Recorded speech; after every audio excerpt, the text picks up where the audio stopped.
Hey, what's up guys? Exciting news from Realme is coming and Realme is soon going to launch a new flagship phone called Realme X2 Pro. Recently, the Realme CMO teased a new phone called Realme X2 Pro powered by Snapdragon 855 Plus. Sometime later, the chief product officer also claimed it on Vivo, this time with a screenshot. The post simply says, "Here is a little gift for the National Day, #X2 Pro," and the image attached reveals a toggle between 60Hz and 90Hz refresh rate for the upcoming device. This is not the first time that the Derek Wang is teasing the new refresh rate. Earlier this month, he said that the Realme's 90Hz device is on its way and it will be cheaper than the recently launched OnePlus 7T. There is always the possibility that the Realme is finally ready with its OS, move from the Realme that we have been hearing about for the past few months. If the Realme follows the OnePlus philosophy in the display field,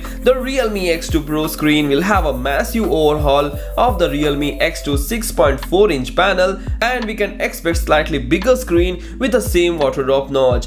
Other specs like camera, it will have a quad camera setup of 64 megapixel plus 8 megapixel plus 2 megapixel plus 2 megapixel and a selfie camera of 32 megapixel to take amazing selfie. This phone will have a battery of 4000 mAh and comes with a recent or latest WOOC charging technology that charges the phone really faster. So this is all we know about the Realme X2 Pro, which is expected to be launched on October 30, 2019. Hope you like the video. If you like the video, please hit the like button and do share this video among your friends. Thanks for watching. Take care. Bye bye.